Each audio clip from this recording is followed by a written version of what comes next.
आपको विश्वास दिलाते हैं कि इस साल में हम लगभग कोई भी स्कूल ऐसा नहीं होगा कुछ जो जर्जर व्यवस्था में किसी स्कूल की बिल्डिंग हो। वैसे हरियाणा में बहुत अच्छी बिल्डिंग है अभी भी स्कूलों की, लेकिन फिर भी इतनी बड़ी संख्या में स्कूल हैं तो कुछ स्कूलों की बिल्डिंग खराब हो भी जाती है। अब मान लो 18,000 स्कूल होंगे तो कुछ स्कूल होंगे जो 100-200 स्कूल ऐसे भी होते हैं जिनकी बिल्डिंग खराब होती है। लेकिन अभी हमने 220 करोड़ रुपए के टेंडर किए, उनमें सारा वो काम शुरू है। बयान का आधार क्या है कि इस तरह से नहीं, बयानों का आधार तो वो कुछ भी देते रहते हैं, पॉलिटिकल आदमी है, बयान तो देते ही रहते हैं, इसमें क्या बात है। और इतने स्कूलों में कहीं ना कहीं छोटी छोटी कमियां अगर आप ढूंढोगे कुछ, मतलब 18,000 स्कूलों में आप 500 स्कूल किसी और तरीके से ढूंढ के ले आओ। मान लीजिए अगर एक प्रश्न आप चल रही है, FIR होगी, इंक्वायरी चल रही है, और मैं समझता हूँ कोई भी विषय है, मान लो किसी पे भी आरोप लगता है तो दोनों पक्षों को मौका मिलना चाहिए। जो आरोप लगाने वाला है उसको भी अपनी बात रखने का मौका मिलना चाहिए, जिसके ऊपर आरोप लगा उसको मौका मिलना चाहिए। ऐसा नहीं है कि कोई भी बात कह दी उसके खिलाफ तुरंत कार्रवाई कर दे, नहीं ऐसा होता है। देश में जो व्यवस्था है वो सारे के सारे लोगों के लिए एक ही व्यवस्था है, तो उसी व्यवस्था में सबको आना चाहिए और उसमें कार्रवाई होने लग रही है। अभी पता चल जाएगा, जैसा हालांकि ये सोशल मीडिया से ही पता चला कि पॉक्सो एक्ट जो लगाने की बात थी तो उसके भी क्या है 3 सर्टिफिकेट, जैसा सोशल मीडिया से जानकारी मिली तो उसके 3 हैं, तो उसकी इंक्वायरी तो करनी पड़ेगी ना जी। अगर मान लो किसी आदमी को आप इसी बात पे अरेस्ट कर लो और उसके खिलाफ कार्रवाई कर दो और बाद में सच्चाई कुछ और निकले तो उसमें एक क्लियरेंस तो होनी चाहिए। तब तक अरेस्ट हो जाता है जी, आम आदमी होता तो अरेस्ट हो जाता। नहीं, आम आदमी की बात नहीं है। देखिए दोनों ही बातें हैं, वो उस संस्था का अध्यक्ष है और अगर कोई भी आरोप लगे, कुछ लोगों ने आरोप लगाए तो निश्चित तौर से उसकी जांच होनी चाहिए। जांच होने लगी, जांच होने में कोई देरी नहीं है। नहीं, कौन डाला जेल में से? सरकार की बात हो रही है? नहीं, कौन सा डाला है? वो कांग्रेस का, कांग्रेस से तो फिर बड़ा मुश्किल काम हो जाएगा ना जी। किसी भी मंत्री पे, किसी पे भी कुछ भी लाया और एकदम जेल में आप कहो जेल में डाल दो उसको, तो इंक्वायरी तो करनी ही पड़ेगी ना इसकी। भूपेंद्र हुड्डा ने अभी बयान दिया है कि प्रदेश के 535 लड़कियों के स्कूल में टॉयलेट नहीं है। कैसी स्थिति है स्कूल प्रदेश में? देखिए, एक बयान मैंने भी अभी प्रेस ने मेरे से पूछा था कि कुछ इस प्रकार के स्कूल हैं। हो सकता है कुछ स्कूल ऐसे हैं जहाँ बच्चे कम हैं, ये टोटल स्कूलों की बात है। 18,000 स्कूलों में से कुछ स्कूल ऐसे हैं जो उन्होंने बयान दिया, उनमें से कुछ स्कूल ऐसे हैं जहाँ इस प्रकार के हैं। हो सकता है अब किस कैटेगरी के स्कूल हैं ये भी नहीं पता, और ये भी नहीं पता है कि लड़कियों के लिए शौचालय नहीं है, लड़कों के लिए शौचालय है।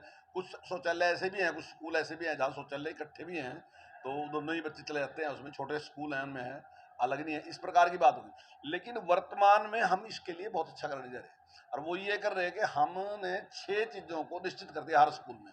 वो है स्कूल का रास्ता, स्कूल की चारदीवारी, पीने का पानी, अच्छा शौचालय बना के देना, ड्यूल डेस्क और प्ले ग्राउंड का प्लेन करना। ये 6 चीज़ें हैं और 6 चीज़ों के हम 25 लाख रुपए हर स्कूल में, जिसमें जितनी जरूरत है, यानी कि 1 लाख से लेकर 25 लाख तक जो भी उनकी डिमांड है वो पैसा हम सीधा सीधा SMC को दे रहे इस टाइम।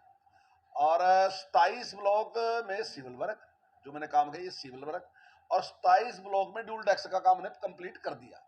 अब इस साल में पूरे हरियाणा में ये सारी 6 चीजें जो है सारी सारी करने जा रहे हैं। नहीं, अब कहाँ से उन्होंने बयान दिया? अभी 220 करोड़ रुपए तो केवल हमने अभी टेंडर किए, जो हम बिल्डिंग बना के देने लग रहे हैं। और हम आपको विश्वास दिलाते हैं के लिए शौचालय नहीं है, तो हो सकता है छोटे छोटे स्कूल ऐसे होंगे जहाँ लड़कियों के लिए अलग नहीं होगा, बच्चों के लिए इकट्ठा बन गया होगा, लड़कियों के लिए अलग से तो है नहीं, तो संख्या तो उतनी ही आएगी ना जी। सरकार को नुकसान कभी नकल नहीं, आपका तो कुछ है ही नहीं, आप तो एडवर्टाइज है, आप कोई सा अखबार उठाओ उसमें एडवर्टाइज है।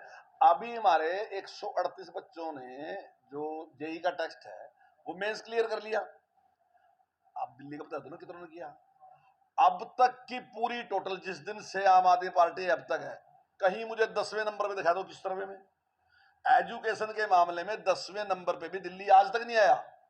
पहले की तो बात ही छोड़ दो, 10वें में भी नहीं आया आज तक। लेकिन वो कह रहे हैं कि शिक्षा नीति हमारी सबसे बड़ी है। आप किसी को आप रोक तो नहीं सकते ना जी। वो पुराने जमाने में एक कहावत थी कि भाई लाठी मारने वाले की लाठी रोक सको, आप प्रतिबंध तो नहीं रोक सकते किसी की। तो कह रहे मंत्री जी, तो वो बार बार सत्ता पक्ष को जगाता रहेगा।